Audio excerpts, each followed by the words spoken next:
pozdrav, začenjamo v bistvu z formalnim delom drugega dne Retrofesta.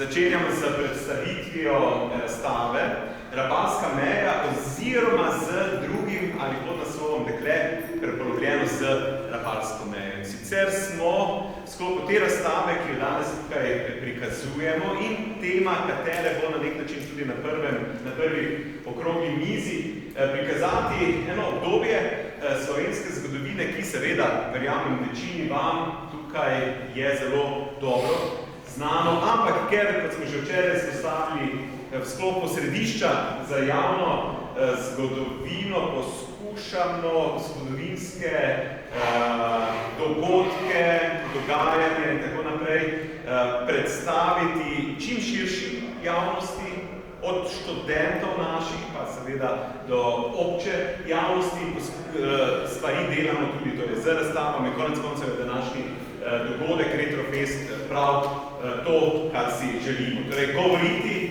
o zgodovini in o tem, kako se zadeve lahko odvijajo v prihodnosti.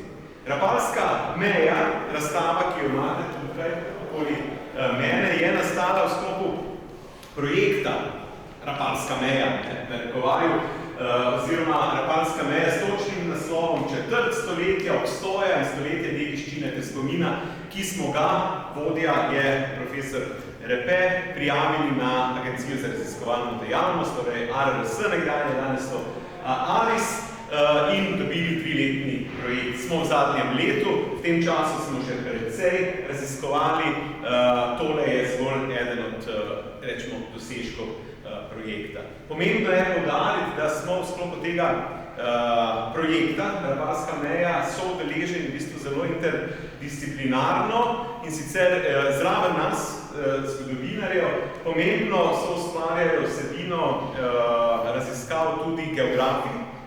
Inštitut Antona Melika, ZRC SAZU, predstojnik je tam, in tudi fakulteta za arhitekturo, torej smo res zelo interdisciplinarni, katere predstavnike tukaj, tudi so avtor razstave Janez Grom, docent na fakulteti, sicer ne arhitekt, ampak urbanist, ampak potem bomo še malo bolj kasneje na panelu, kjer v bistvu iz širših aspektov gledamo na vpliv Rapalske meje. Torej, preko samega dogajanja pred tem 12. novembrom leta 20, ko Italijani v bistvu dobijo mejo, ki preseka današnje slovensko ozemlje, ko v bistvu velik del 300 000 Slovencev ostane na drugi strani in vse posledice, ki to prinese. Najprej seveda politično dogovarjanje in potem v bistvu življenje tistih, ki so ostali na drugi strani, rečemo matice. In kakšna je dediščina danes tega? Zraven tega bomo na panelu kasneje govorili tudi o Rapalski meji danes, ne samo v smislu dediščine, ampak tudi na nek način od osamosvojitve naprej v politiki, ker lahko govorimo, da je ta meja nekje ena fantomska meja, ki vseeno usmerja delno tudi razmere med Italijani in Slovenci. Na panojih, ki si jih lahko potem kasneje, seveda v odmorih bolj konkretno pogledate, smo zastavili seveda razstavne panoje v smislu razlage, čim širše razlage o tem, kaj sploh Rapalska meja je bila, kako je nastala, kako je bila podpisana, kje je bila podpisana, če govorimo o Rapalski meji, zakaj je Rapalska meja, če pa teče čez slovensko ozemlje in seveda tudi del Hrvaškega, kako je bila v bistvu postavljena v smislu obrambnih linij, ki so seveda v tistem času 30 let nastajale po celi Evropi in dva od teh obrambnih zidov sta v bistvu še danes lepo vidna v slovenskem prostoru. Potem pa smo šli malo bolj podrobneje v bistvu življenje, ne samo ob meji, ampak za mejo.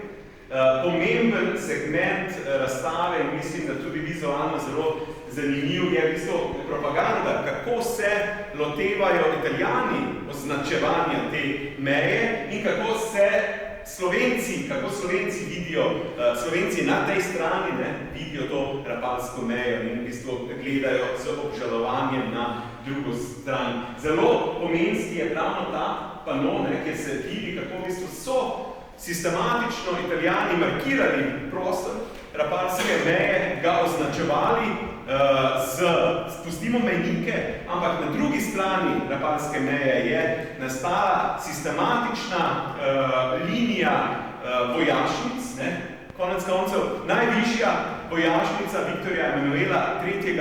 Je stala v bistvu tik pod glavo Triglava. In zanimiva zgodba s tem, po drugi svetovni vojni je bila ta vojašnica monumentalna, velika, za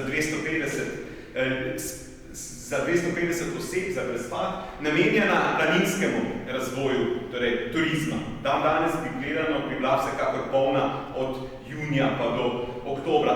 Zakaj je niso obnovili? Govorimo o italijanski vojašnici, ki je bila 10 metrov višja od Svete Krederce. Zdaj, če si predstavljamo po vojni, ko Rapalska meja pade, z kolegom Zornom smo delala analizo mejnih kamnov, ohranjenosti mejnih kamnov na nekdanji liniji Rapalske meje, smo sektorizirala zadeve in smo ugotovili, da okoli Triglava Rapalskih kamnov ni več, ker so jih po vojni ljudje, okoličani, organizirano uničevali.